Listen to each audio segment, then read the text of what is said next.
Pericles and Athens by A.R. Byrne. Chapter 8.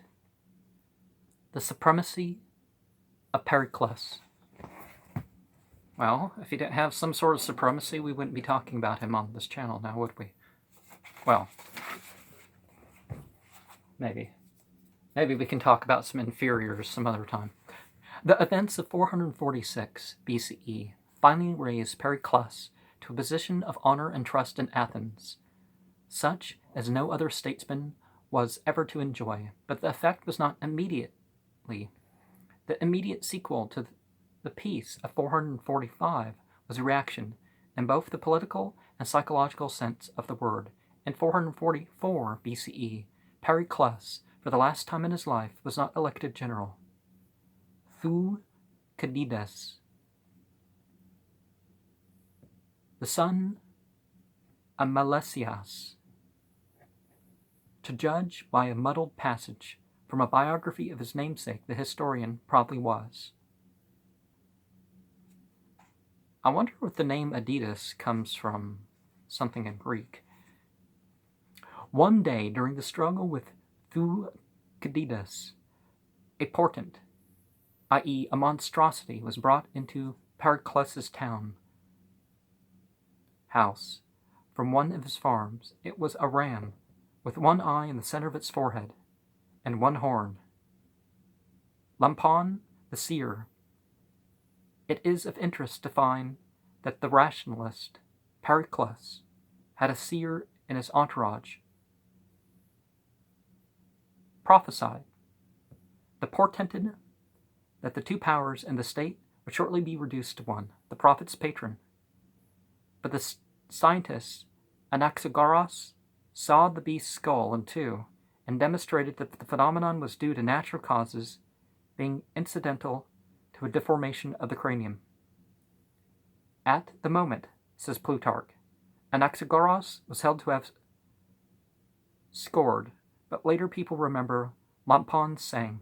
Pericles, however, was shortly to lose the company of both these old associates. Now, there's plenty in life that we can determine, particularly if it's weird, right? That we can interpret as determinative, but we shouldn't seek omens like that. And certainly don't kill some poor innocent animal because it's a sign. It's like the turtle with the 70. Was I going to make soup out of him? No. Was I going to say, 70, and 70 is a very important number in the Bible and all this other stuff? No. Wasn't going to go to those ends.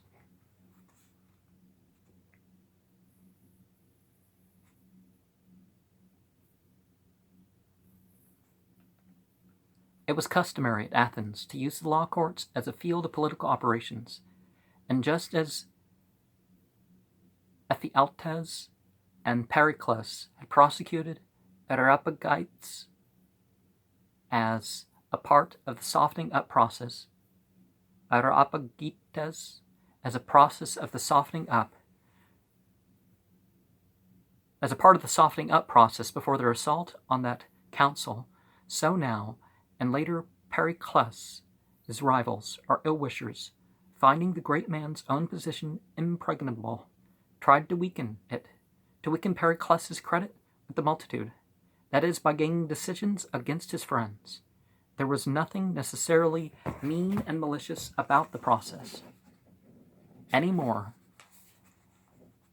than about all politics. If one was a friend of a prominent politician, one had to expect that sort of thing, and to watch one's step accordingly. Thucydides, his partisans, attacked both in the law courts and by way of ostracismos. Ostracismos? Is that whether? I don't remember the Greek. In the first 3 years of the peace, there were probably at least 2 ostracismoi, if not 3. Pericles' old mentor, Damon, is said to have succumbed, and an ostracon with his name, from a vase printed in 450, dates the event to these years. A considerable bunch of shards has also turned up against Clypedes of Acharnae, one of the generals left by Pericles at his death 15 years later, and scattered votes appear against others of the group, such as Endokides and Tysandros, son of Epilacus, who, though probably a Philade like Thucydides himself, chose to betroth his daughters to the sons of Endokides and Pericles. And certainly status is an acceptable reason to get married.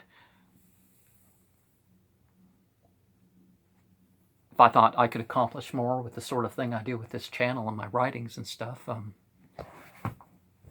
that could very well be a very strong deciding factor of marriage. Probably in the same time, Anaxagoras was prosecuted for irreligion.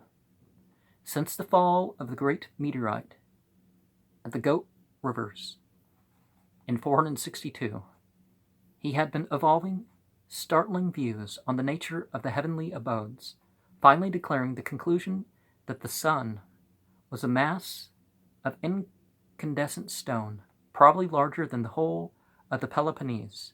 Such views might be all very well in Ionia, but Athens, contrary to most modern belief, was a different matter. Some intellectual, mostly aristocratic circles might indulge in daring speculations, but ordinary Athenians' opinion was conventional, religious, and when roused, intolerant. Even so, public opinion would probably not have been roused against Anaxagoras had not some influential people been anxious to discredit Pericles by showing the kind of company he kept. A well-known oracle-monger named Diopithes, with a crippled hand, venomous, fanatical, unbalanced, but not on that account any less convincing as a holy man, carried a decree in the assembly, making those who do not believe in the gods or who teach doctrines according to the heavenly body liable to impeachment before the assembly itself.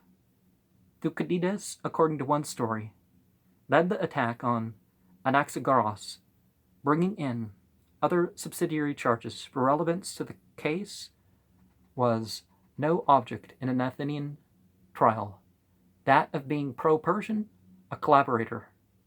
Because actually the Yazidi culture of 30,000 years BCE is a lot of where we get astrology and a lot of what would be contrary to some claims of religion like Islam, that stuff that goes back thousands of years, some of it, and made its way into Christianity, all sorts of stuff. You could say this like there's two religions of the world competing with each other, both of them getting revived and whatnot over time, but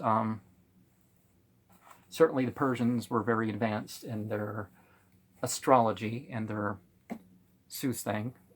Well, some of them anyways.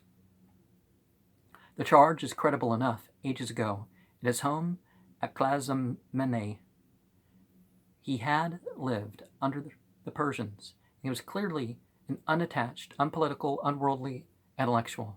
No violent nationalist or underground worker. I've seen nationalist described as nationalist, patriot, same thing, really. Now, doing what's good for your family and your country and your region, that sort of thing, that's a perfectly natural thing. That in itself is not what's talking about. But a nationalist is somebody who wants to absorb the other ethnicities and countries into their own. I forget exactly how it was described, but something like that. Pericles was constrained to smuggle his own friend away, either before trial or from prison after condemnation. Such things could be done in Athens, and Thucydides did not really want the elderly scientists put to death, as those convicted of impiety could be. Anaxagoras retired to the rich Ionian colony, Alampsakos, on the Dardanelles, where he became a local celebrity and taught philosophy till his death in 428. His last request in reply to inquiry from the city authorities what form of memorial he would like was that the anniversary of his death might be kept in perpetuity as a holiday for schoolchildren.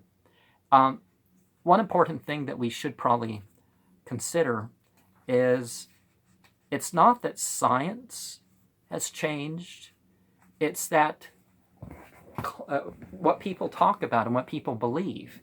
The actual evidence, that's supposed to be what science is. Philosophy, speculation isn't really philosophy of science. Ungrounded conclusions, that's what science is supposed to be getting away from. But most people can't even distinguish between belief, faith, and knowledge. Or how disbelief is sometimes okay. But Thucydides entirely failed to eliminate Pericles himself. No serious charge would lie against him. At the Ostra Ea, it seems that even in an anti-radical mood, the people turned aside to vote against Damon. Andokides, Tysandros, anyone but the great liberal leader, out of all the many hundreds of Ostraca known, chiefly from the American excavations. It was not till 1940 that a single example turned up bearing Pericles' name. It is not surprising to find that it was inscribed by an old-fashioned citizen in the style of writing commoner in the 60s or 70s. Pericles hit back with the prosecution of a friend at Thucydides named Purilampes before the Areopagus for murder, a crime passional. But the young men successfully defended by Thucydides himself. The chief events of these years in ordinary politics had to do with the post-war problems of food and resettlement. In 445, an Egyptian prince, Psammetichos, son of the ill-fated Ionaros, who was still holding out in the Delta, sent Athens a bakshish of, a bribe. Why is he using the Arabic phrase? I'm not sure people are terribly familiar with bakshish as Arabic for bribe. Of 30,000 bushels of wheat, and the arrangements for distributing this among the poorer citizens led to an appalling crop of disputed citizenship cases under the Act of 451. Some thousands of people who under Pericles' Act were not qualified were, it appears, still registered in the various wards. The impending distribution of corn, the wheat, as kernels, gave the assembly an immediate, concrete reason for querying doubtful claims. A scrutiny of the registers was ordered, and out of 19,000 cases, perhaps the total number of adult males of the laborer class claiming citizenship in the urban wards, nearly 5,000 are said to have been struck off. The whole episode is an ominous reminder of the widening gulf between Athenian citizens and other subjects of the empire. Now, the widening gulf that we see in my country is how the politicians may say they're working for the people, but they're really not. They pass all these welfare checks for certain rich people. It's not all the billionaires that are our enemies or anything like that. And it's not all the billionaires that are benefiting from these welfare packages. But when it comes to using any more than 1% of the taxes as helping feed the poor or by the poor, I mean the the disabled elderly and stuff like that. Because really, you don't retire anymore in this country unless you're rich or disabled. So there's certainly those sorts of problems going on.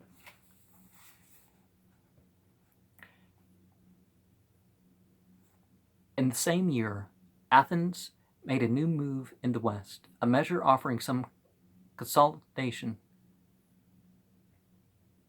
some consolation to displaced persons who could no longer hope for Athenian citizenship.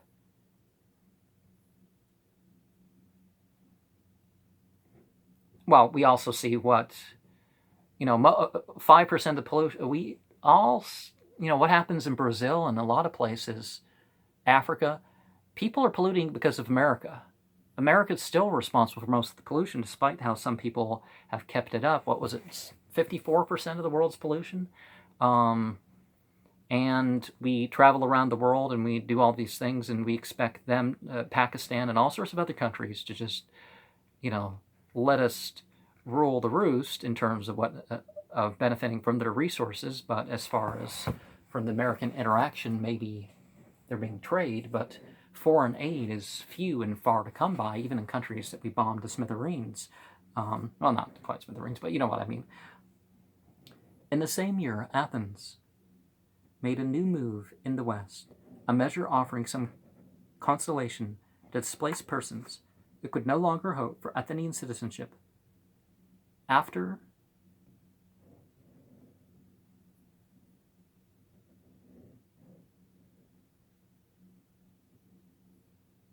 the embassies from Egesta, Rhegion, Leontinoi, and Leontinoi, a group of men from Sybaris had appeared in Athens, beginning for Athens to help reestablish their city.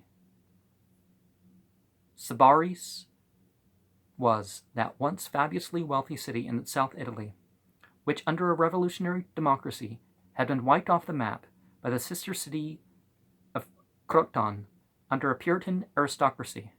That strange rule of the saints organized by the followers of Pythagoras that was 57 years before, and since then the surviving Sybarites had lived obscurely at their daughter colonies across the insteppe of Italy on the west coast, but the Pythagorean governments at Croton and the neighboring states had now fallen in a series of bloody popular revolutions, and Sybaris beginning to raise her head again.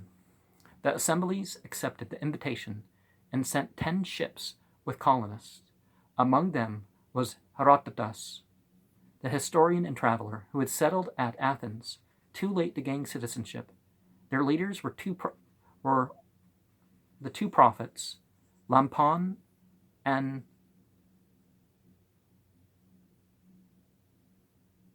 Xenokritos. They duly consulted the Delphic oracle and received a suitably cryptic answer about where to settle, which they had no difficulty interpreting to the general satisfaction. Athens also invented colonists from the empire and from mainland Greece, a gesture of goodwill towards late enemies, which are both Thucydides and Pericles most surely have approved. The colony had its growing pains, especially when the Sybarites claimed privileges as compared with the newcomers and were driven out by them. But ultimately, at the adjacent site of Thuria, a new city arose, laid out in a modern style by Hippodamus, the town planner of Piraeus, with broad main thoroughfares, crossing at right angles. It suffered some reverses in a war with the Dorians of Taurus. Taranto.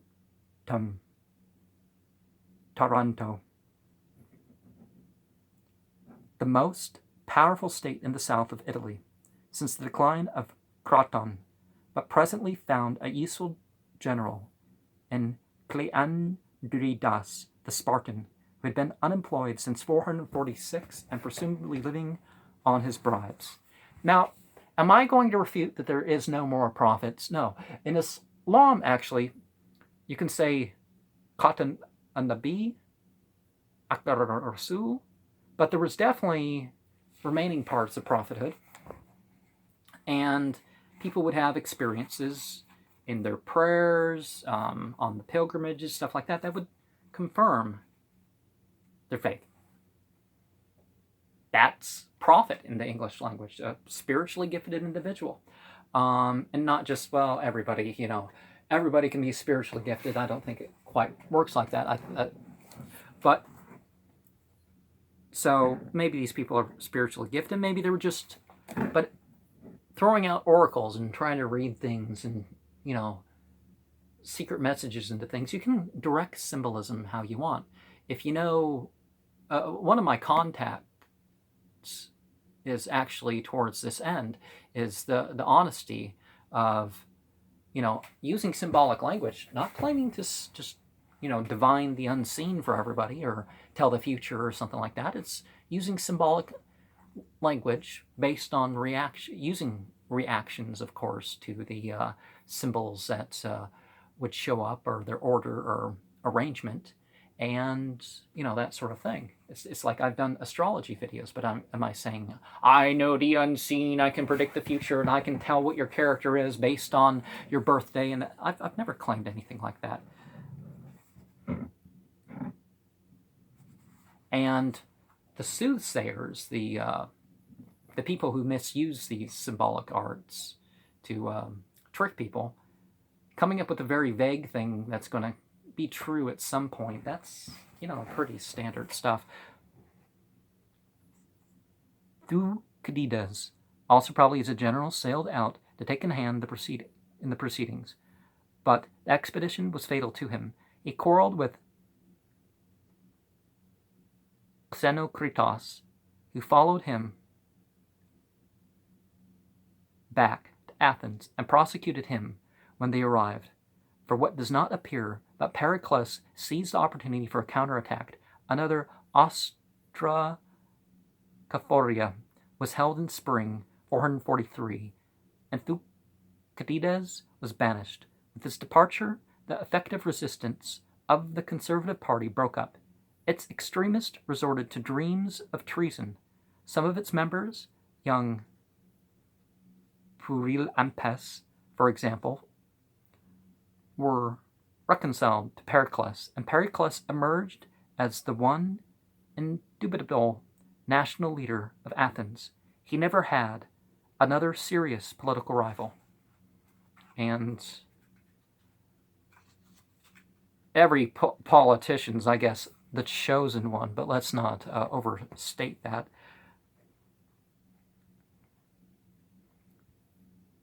Chosen one of something. I mean, their Pacific role that they're playing, obviously. To this final period, belonging nearly to all the contemporary anecdotes and the impressions of Pericles, which Plutarch, with his neglect of chronology, imagines to be equally applicable to any time since 469. He was now obviously, as well as really, the most important man not only in Athens, but in the Mediterranean world. Plain men throughout Greece and governments from Persia to Carthage wanted to know about him.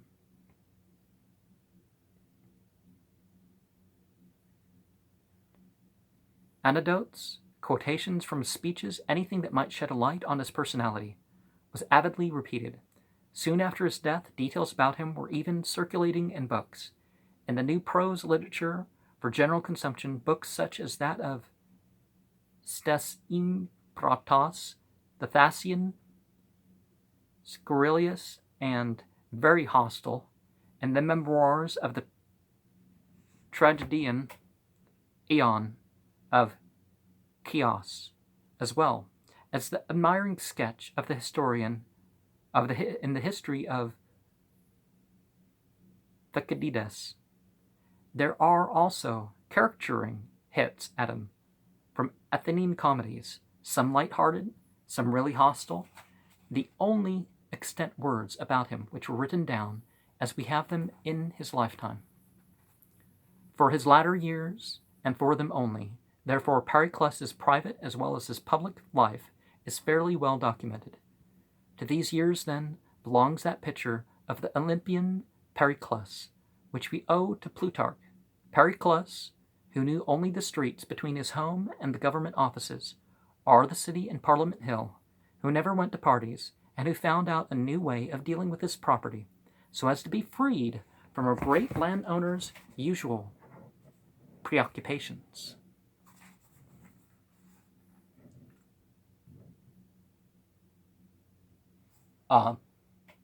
Plutarch Lives is a book that's going to appear on this channel at some point. What Pericles did about this was to sell the produce of his land wholesale year by year and send a steward out to buy his town's household's daily food, wine, oil, etc., retail in the market. Evidently, he lost money on the transaction, but he saved immensely in time, and he lost much less than he would have if he had simply relied on his estates for maintenance in the traditional manner without giving them personal attention. As a Greek proverb said, "The best food for cattle is the master's eye." It seems likely that he did this annual wholesale selling in advance. Responsibility for looking after the corn, kernels, the vines, and the olive crops, thus devolved on the buyers. The system amounted to letting out the various fields or annual tendencies. Pericles thus transformed his whole domestic economy on to a money base, still a novelty, it appears, among the land-owning families. Careful accounts were kept, necessarily when supplies were being bought retail, and the whole system was looked after by the steward Euangelos, who had grown up under Pericles to his present position of responsibility. Euangelos was evidently a treasurer, but in other quarters this way of running a household was far from popular. In fact, it really bore rather hardly on Pericles' sons, especially on Xanthippos, the elder, who sometime in the 30s married, as above mentioned, an aristocratic lady, the daughter of Tysandros. She found it quite incredible that while her two sisters were married to the sons of Andocides and of the Leagros, who was killed in Thrace, had everything off the estate without stint. The son of Pericles was kept on a strict and, to the young people's minds, parsimonious allowance in money. Glaucon, the son of Leagros, of course, had his family estate as his own, but old Andocides was alive, and he did not keep his son short like that. Thus the young woman nagged, and Xanthippos, already not on good terms with his father, grew more disgruntled still. A solution, one would have thought, might have been that the sons, with Euangelos to help them, should run the estates, but this Pericles never seems to have contemplated. He did not trust his sons, and was disappointed in them, especially in Xanthippos. It was a nemesis on him for past neglect, and yet the fault was not wholly Pericles' own, but largely that, as usual, of a society in transition. Athenian fathers never had made fuss of their sons, and so long as society was divided only into large and small farmers, it had not mattered very much. The boys grew up on the estate in daily unsentimental contact with their father until they were old enough to be useful. But when the father's work was that of a 5th century general, the result, with no schools but elementary day schools, was neglect. Certainly every young gentleman had an attendant, but the pedagogos, usually some decent elderly family slave who was getting past other work, devoutly loyal to judge by the pedagogoi in the plays. These old men often were, but for keeping the young master out of mischief, and even more for inculcating any reasoned code of ethics, they were, of course, useless. Social usages, too, was responsible for those grim duty marriages, felt to be cruel even in Athens itself, in which a girl left, without brothers, was married off to her nearest male relative to perpetuate her father's family, at the cost of 2 divorces if necessary. Next of kin marriages. Pericles, indeed, in liberal fashion, had let his wife go where she would, when she had borne him 2 sons. But even that had not been good for the boys. It merely meant that they lacked not only a father's but a mother's personal attention, victims of neglect, xanthipos, and paralos, though not without intelligent interests, drifted into bad company, and were never anything to their father but an additional worry. Pericles' Olympian outlook had left him to ideas in advance of his old age in some matters, but not in the most fundamental of all. And, okay, let me give another paragraph, I guess, or 2. Pericles' household contained 2 other young hopefuls, besides his sons. Clynias, the son of Alcibiades, killed in action in 447, had left 2 boys, called respectively after his father and himself, and they fell under the joint guardianship of their cousins, Pericles and his brother. Arifron, being a complete non-entity, the greater part of the burden fell on Pericles, or rather upon Pericles' domestic staff, and no small burden it proved. The young Alcibiades, beautiful, lively, and intelligent, was from a very early age far too much for his elderly pedagogos, and from every refinement of vice or mischief known to the undisciplined youth of Athens. Clynias was worse. He was not even intelligent. Pericles tried to get rid of him once, sending him over to Arifron's on the pretext that Alcibiades might teach him evil ways, but Arifron, in a short time, satisfied himself that he could not be taught anything at all, and sent him back to Pericles. With inbreeding, the Alcmeonid brilliance was beginning to miss a generation here and there. The feeble Arifron's son, Hippocrates, was good